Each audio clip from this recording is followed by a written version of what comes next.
What's up, y'all? It's your boy Charles. Charles Arnaz World with the Griot. Hit that thumbs up button. We finna go ahead and get into it with this book by Prodigy from Mobb Deep. We're gonna go ahead and check this out. It's called My Infamous Life by Prodigy, legendary group Mobb Deep. We're gonna go ahead and check it out, and we're gonna come back with my reaction. Hit the thumbs up button, subscribe to the Griot. Meanwhile, I got a new budget for my solo album, HNIC, and rumors flew that Mobb Deep was breaking up because Prodigy was going solo. You guys are breaking up? Radio interviewers and random fans on the street would ask. You're going solo? It wasn't true. I had a hustler's mentality, and doing a solo album only meant more money in my bank.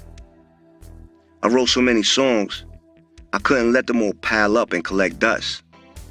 Plus, the fans always said I was the best rapper in Mobb Deep. I never felt I was better. Havoc used to write my rhymes, and he spit some of the best verses I ever heard.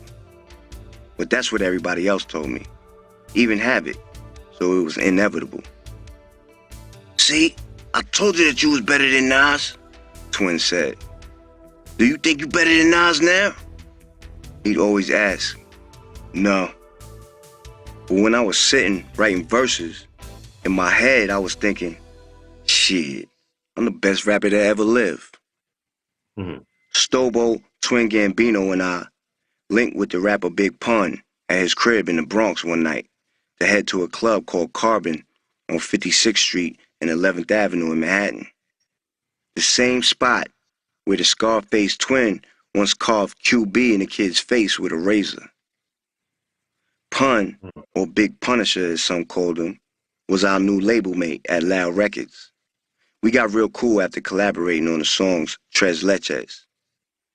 In the kitchen at Pun's house, Pun was sitting in front of the refrigerator with the fridge and freezer doors open and a table fan inside blowing the cold air on him. True ghetto air conditioning. Please, Pun, you gotta stop doing all this gangster shit. Fat Joe was begging and pleading with Pun. You're a celebrity now. You can't keep beating and trying to kill people. You gotta chill with all that. Listen, I'm not trying to hear nothing you're saying right now, Pun said. First off, I wasn't trying to kill him, and second off, P is here, so shut the fuck up. Yo, P, what's up, man? Pun, I saw you with the knife in your hand about to stab the guy, Joe said. A big knife with spiked brass knuckles attached to it was lying on the couch in the living room. Pun walked into the living room where Twin Gambino and I were checking out his knife. That ain't shit, Pun said, turning to one of his 15 friends hanging out in the house. Show P your gun. The kid reached down to his ankle and pulled out a federal issue mini .45 caliber, all black, plastic, about 3-4 inches long. Then Pun looked at another one of his friends. Show P your gun. One by one, all the dudes said, look at this one. Look at my gun. Check this one out, P. Until 13 guns are out. Pun looked at me and said, show us your gun, P. My gun is in the car, I said, feeling dumb. Don't ever do that again, Pun said, disappointed. If we were foul, we could have a drop on you right now. Pun's debut album, Capital Punishment, went platinum that year. And sadly, when he was recording his follow-up, Yeah Baby, he died from a heart attack and complication from being overweight. I really miss that dude. That is some real gangster stuff. You said we were foul, you had to drop on you. Wow. R.I.P., big homie. Mm. Ray Benzino from the rap group RSO, and who was the co-owner of the Source magazine at that time, had a production company called Hangman 3 that made good beats. He invited me to his mansion in Boston where he had a studio so we could work on music for my solo album. My fake cousin Stobo came with me. We met Benzino and his Source partner, Dave Mays, at JFK Airport and caught a quick flight to Boston. Toward the end of the flight, the captain made an announcement. This is your captain speaking. We seem to have a problem with the landing gear. You're going to have to circle around for a while and See if we can get it working and so we can land. I'm sorry for the inconvenience. 10 minutes later, the captain got back on the loudspeaker. Ladies and gentlemen, I'm sorry to announce we're going to have to make an emergency landing without the landing gear. We have fire trucks and ambulances waiting on the ground for us. Please do not panic. An East Indian guy sitting in front of Stobo and me pulled out his credit card and used the airplane phone in the headrest to call his wife. Baby, my plane is about to crash. I love you, he said. I probably won't ever see you again. It was Stobo's first time on a plane. He closed his eyes. We were both scared to death. Just as the plane was nearing the runway, the wheels dropped down and we landed safely. The driveway outside Benzino's mansion was lined with Ferraris, Bentleys, and Lamborghinis. Stobo and I stayed for 2 days and found 2 beats. One I never used, and the other one became What You Rep, featuring Nori. Nori had just dropped his self-titled solo album, and a new rapper from Harlem, Cameron, was starting to make some noise with another rapper from Harlem, Mace, who was already on fire and signed to Puffy. Dave and Benzino put together a Source magazine tour with Nori and Cameron as the headliners. I hadn't spoken to Nori since he shot Johnny in the leg by mistake, and our crew jumped him in front of Club Crystals in Jamaica, Queens, and he got my man Ty Nitty shot in the back. So it was weird to reach out to him and put him on my album. But he was hot at that time, and it was a good business move. He came and did the song with no problem, and we deaded the tension. The Source tour started soon after Nori and I recorded the track.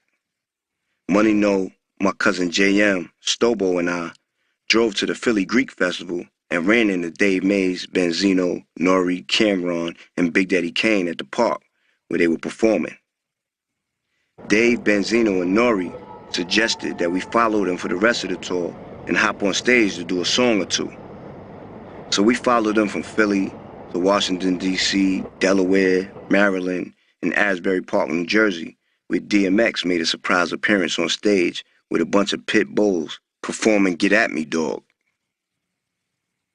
While I was working on H&IC, I started eating healthy food, put myself on a strict diet and lifestyle. I cut out red meat, pork, fried foods, white bread, it's bleach white. White rice is bleach white.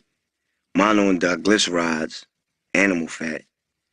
Artificial coloring, juice, animal milk for baby animals, not humans. Alcohol, soda, only ginger ale occasionally. Canned foods, aluminum causes Alzheimer's disease.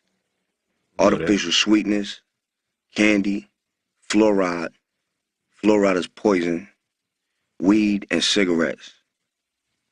My new diet consisted of fish, chicken, turkey, which was broiled, baked, or grilled, brown rice, yams, potatoes, green vegetables, bottled water all night and day, margarine instead of butter, soy milk instead of animal milk, wheat bread without mono and diglycerides, Why would you eat pure margarine? cane That's brown horrible. sugar, vegetarian chili, the frozen kind, original oatmeal, honey nut shredded wheat, Post Raisin Bran, turkey sausage, fruit.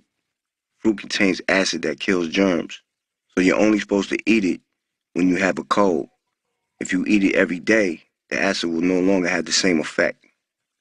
Nuts for protein, protein shakes, multivitamins, and minerals. That's my word to everything I love. After a year of following that plan, I stopped getting sickle cell attacks, and I felt the best I ever felt in my life. When you clean out your body and mind, that's when you start receiving your blessings from the universe. I was now 100% clean and sober. After the Source tour, I bumped into Shamik's boy, E-Money Bags, at a barbecue in Queensbridge. He gave me a videotape of some guy in church speaking about spirituality and health. He broke it down like this. There's a positive energy all around that we can't see, here to help guide us through life.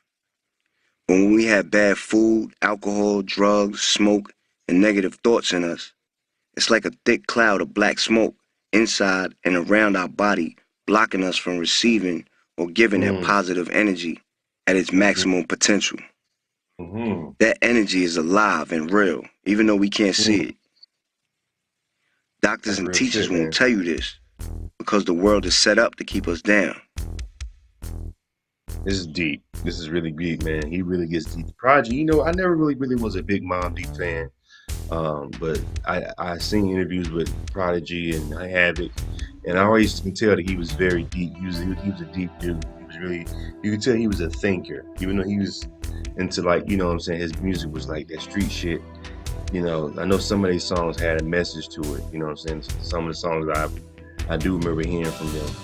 But yeah, that's deep, man. You know, really, that's what I'm trying to drink. I'm trying to drink a lot more alkaline water. Stop eating. One thing is that sugar, man. Trying to get off that sugar. Sugar's, I'm sorry, sugar's addictive.